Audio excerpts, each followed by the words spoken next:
চন্দন ডিম এত ডিম কি করো? ও ভাই এটি বিক্রি করার জন্য। কয় কেজি নে? এখানে আছে 5 কেস। ভালো করে গুনো দেখো না। 1 2 3 4 5টা। ও আচ্ছা 5 কেজি ডিম। হ্যাঁ, হ্যাঁ 5টা। যাই হোক আলহামদুলিল্লাহ নতুন খামার হিসাবে ডিম তো ভালোই আসছে নাকি? হ্যাঁ। আচ্ছা এই ডিমের সাইজটা একটু দেখাও তো চন্দন। এই যে সাইজ একটু ছোট না? সাইজ নতুন অবস্থায় তো, তারপরে মোটামুটি ইয়া আছে। এই যে এগুলো আবার কিছু ছোট। ও আচ্ছা আচ্ছা আচ্ছা। এই যে আবার এইদিকে ও আচ্ছা এর আবার একটু বড় আছে না? ও আচ্ছা আচ্ছা আচ্ছা একটু দেখি দর্শক। মাশাআল্লাহ আলহামদুলিল্লাহ। মানে কি বলবো, ভালো লাগতেছে ঠিক না? ঠিক আছে, সব ই করার দরকার নাই। তো আজকে আজকে প্রথম সেল হইতেছে না চন্দন? প্রথম বিক্রি 5 কেজি একসাথে না? রেট কি তুমি জানো কিছু নাকি? রেট তো মনে হয় সম্ভবত আমি জানি না, তারপরেও 50 টাকা কি 60 টাকা তো হওয়ার কথা। ও আচ্ছা আচ্ছা আচ্ছা আচ্ছা, ওটা তো নর্মাল, যেহেতু সাইজ একটু ছোটো একটু হয়তো বা দাম কম থাকতে পারে। দর্শক রেট আজকে আমিও জানি না, কারণ এটা হচ্ছে আমাদের ফার্স্ট পাইকারি ডিম সেল। কারণ যে আসতেছে তার সাথে আলোচনা সাপেক্ষে, যেহেতু প্রথম আমাদের সেল এটা, তার সাথে আলোচনা সাপেক্ষেই আমরা এটা সেল শুরু করবো ইনশাল্লাহ। লোক আসতেছে যেহেতু।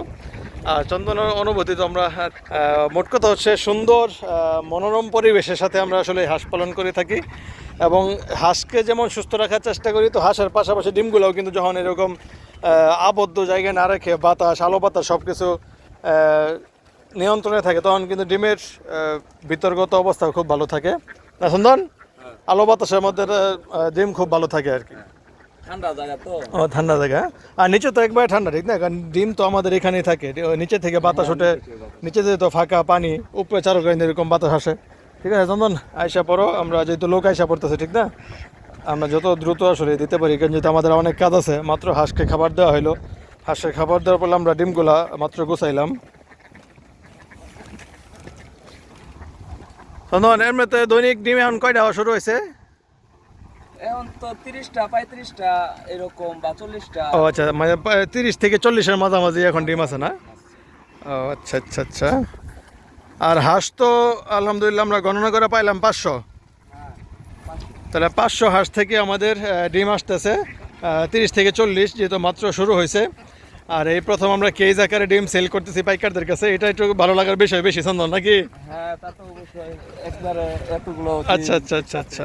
অনেকদিন পরে নতুন অবস্থায়। তো দর্শক দেখেন, এখানে এক পাশ হচ্ছে হাঁসগুলা গোসল করতেছে, ওরা ঘোরাফেরা করতেছে। আর একজন খামারির যে স্বপ্ন, বা হাঁসকে খাওয়ানোর পরে যেই মানে এক ধরনের ভালো লাগার যে বিষয়গুলো আমরা পাই, সেটাই হচ্ছে চন্দনের হাতে। চন্দন, তুমি তো ধরো আমাদের এখানে প্রায় 7-8 বছর যাবত আছো ঠিক না? তো সবসময় তো আমরা মাছ সেল করি নাকি? জি। তো এই যে ডিম বিক্রি করতেছো, এটার অনুভূতিটা কিরকম, কেমন লাগতেছে কও? না আসলে এটা বলে বোঝাইতে পারবো না, মনে মনে কিন্তু আসলে খুব খুশি হয়ে আছি। কারণ হচ্ছে অনেকদিন পরে ডিম ইয়ে করতেছি। না এটা কিন্তু আসলে ভালো লাগার বিষয়। হ্যাঁ খুব আসলে। আর সব থেকে বড় বিষয় হচ্ছে এই ডিম কিন্তু ধরেন এই যে আমরা ডিমটা নিতাছি ঠিক না চন্দন? হ্যাঁ। তো এটা যে কিনে নিয়ে আসতাম তাইলে কিন্তু একরকম অনুভূতি ছিল। আর এখন যেহেতু নিজের খামার থেকে হাঁসের ডিমটা মানে বিক্রির জন্য নিয়ে যেতেছি, এটার অনুভূতি কিন্তু আলাদা। তা তো অবশ্যই। তো দুইটাই কিন্তু একই কাজ। ধরেন চন্দনে হয়তো বা ডিম আনতাছে বা নিতাছে, কিন্তু ধরন কিন্তু ভিন্ন। এটা আমরা কেনার জন্য না, এটা আমরা ফার্মের থেকে উৎপাদনকৃত ডিমটা সেল করতে যাচ্ছি। এটা আসলে খুবই ভালো লাগার বিষয় ঠিক না? অবশ্যই হ্যাঁ। তো চন্দনকে অসংখ্য ধন্যবাদ যে এই যে ডিমগুলো আসতেছে, এটা আমার যেরকম এখানে সশরীরে যেমন আমি কাজ করে থাকি, ঠিক তেমনিভাবে কিন্তু চন্দন এরকম এখানে কাজ করে থাকে। তো আমাদের সবার প্রচেষ্টায় এই ফলাফলটা আসছে। তো আপনাদের কাছে আমরা দোয়া প্রার্থী এই জন্য যে এই 40 ডিম যেন আসলে 500-তে যায় থাকে ঠিক না? প্রতিদিন যেন আমরা 500 ডিম পাই, যেহেতু 500 হাঁস 100-এ ডিম যেন পাই, দোয়া করবেন। আর বাকিটা তো আল্লাহ তাআলার ইচ্ছা। তো আজকের মতো আমরা এখানেই বিদায় নিচ্ছি। ডিমটা যেহেতু আমাদের হ্যান্ড ওভার করতে হবে, পরবর্তীতে অবশ্যই ডিম সেল করার পরে আপনাদেরকে জানাবো যে আমরা কয় টাকা রেট পেলাম, যেহেতু সাইজ ছোট।